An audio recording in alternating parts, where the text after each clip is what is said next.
inject something here. Impatient fan base. Okay, this team has a legendary history and was coming off an era in which they were fielding some of the greatest teams of all time.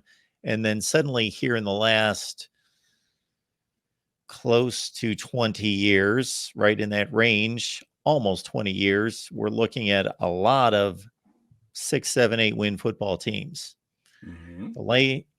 The last major bowl appearance would have been Mark Richt's 2017 team, and the last major bowl win would have been major bowl win. Oh, yes, Lord.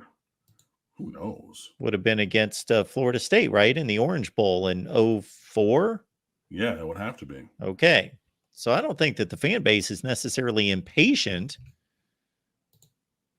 All right, give this coaching staff time to work their magic.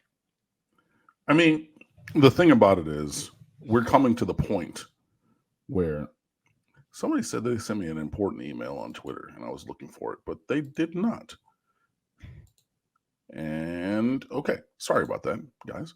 Anyways, we're coming to the point where, like, you have to win now, right? If you're going down all the recruiting rules, and I will be doing a recruiting rules recap for this class. If you go down the recruiting rules, bro, we're doing everything. Recruiting locally, not nationally. We're, locally first and then national. Size matters, speed kills, follow the visits. Communication is key. Get a quarterback every class. Balance the roster, all those things. Stack great classes. We're doing all of the recruiting rules. But number 9 at the end is a win. And you have to get this talent. There's 3 parts. There's talent acquisition, there's development and deployment, and then just, efficacy of performance. But the part 1 of that, of getting the talent on the roster, you see it's there. I mean, the little piece of a class in 22, last year's full class in 23, this year's full class going into 24. Yeah.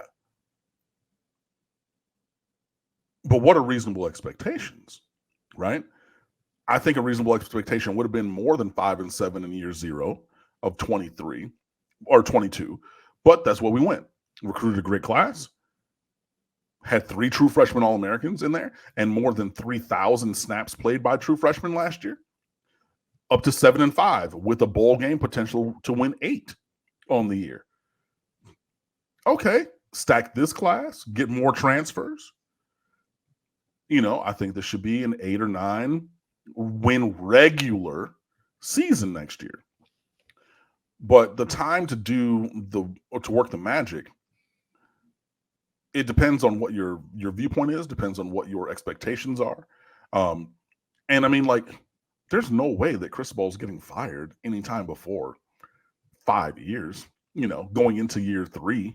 You know what I mean? Like, you still got at least 3 more with this head coach, and hopefully the majority of the assistants, because I think that they're doing a really good job in whole part.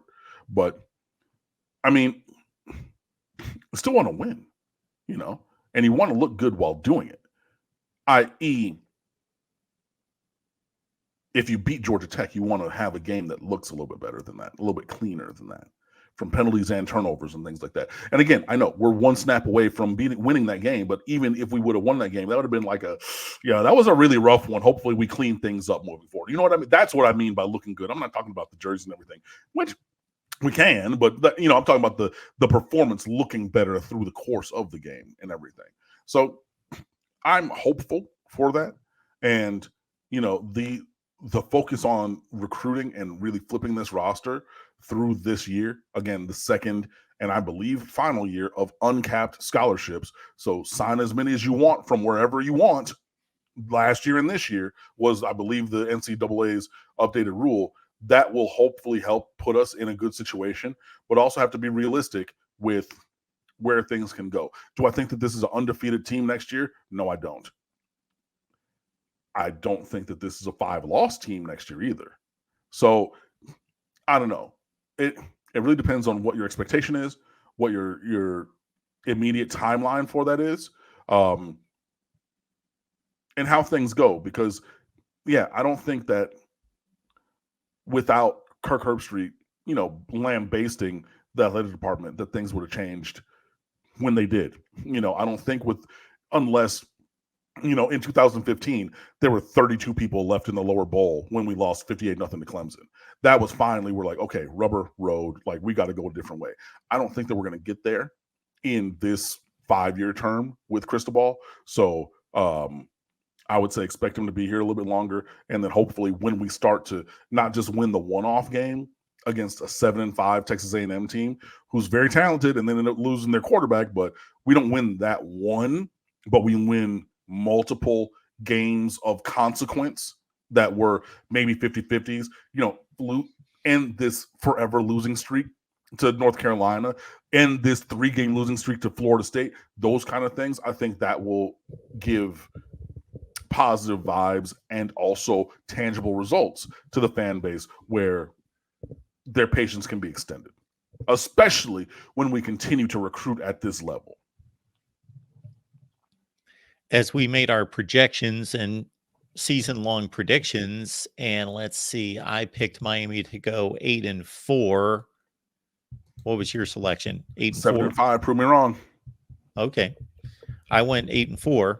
Had we known that Miami was going to win the Texas A&M and the Clemson games, if just those slots would have been filled in to say, okay, we're going to give you 2 pieces of the 12-part puzzle, win against Texas A&M, win against Clemson, we both would have ratcheted up those win totals, that's for sure. Sure would have. All right. Next up, Falconer coming back for us. Appreciate you. Maybe he was commenting to somebody in the chat. Miami has a stadium, NFL, and Super Bowl stadium. I mean, look, they have one of the largest non-major tennis tournaments at that location. They have one of the 20, I believe it's going to be 26 F1 races at that site also as well. Dolphins practice facility is across the street, but I mean, obviously the stadium is right there.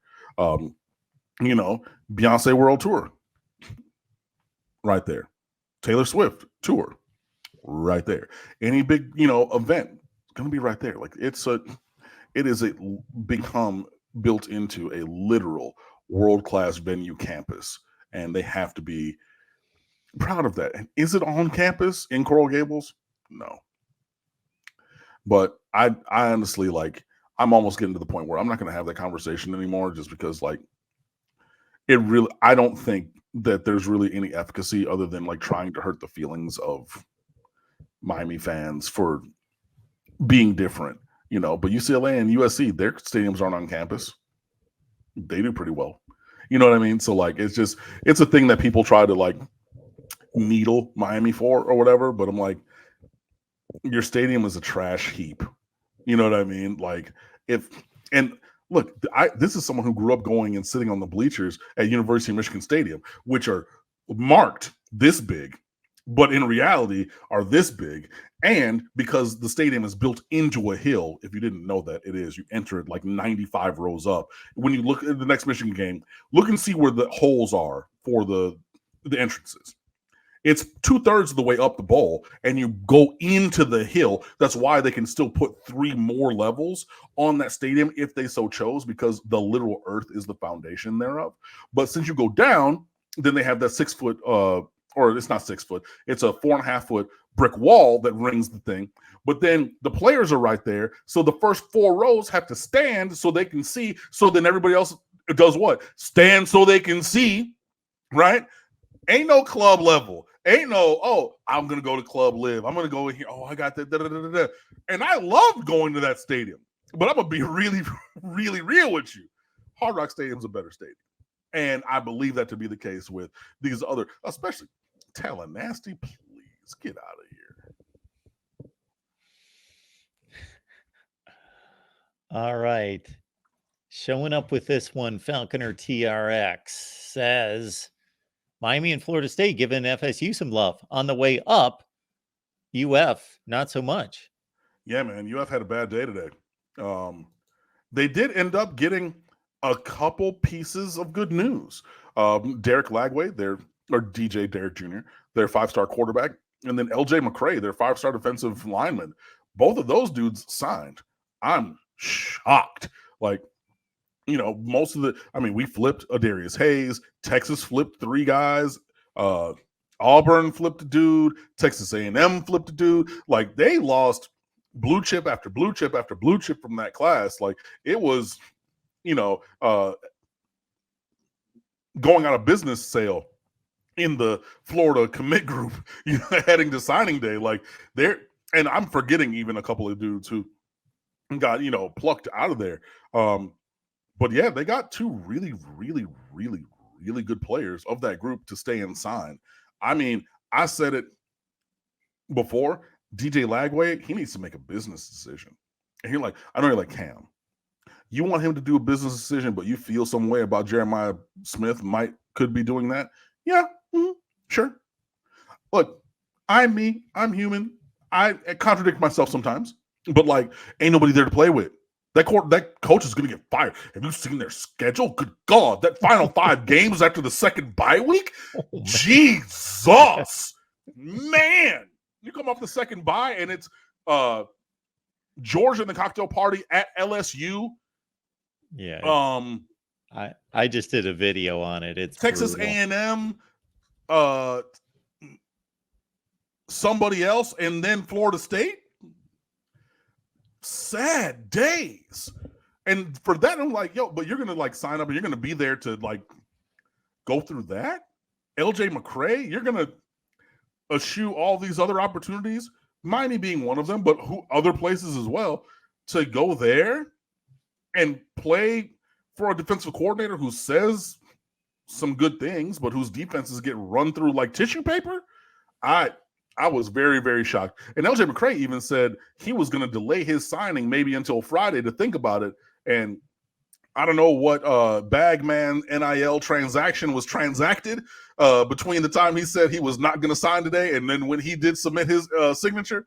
But I would not be surprised if an extra $50,000 made it his way. And again, legally in the contract of NIL or whatever, you know, but like I was very surprised. But yeah, UF, they have to be one of the big losers today on the trail. Like it was a rough day for them, but that always puts a smile on my face. The final 5 games coming off the bye: Georgia, Texas, LSU, Ole Miss, Florida State. 5 L's.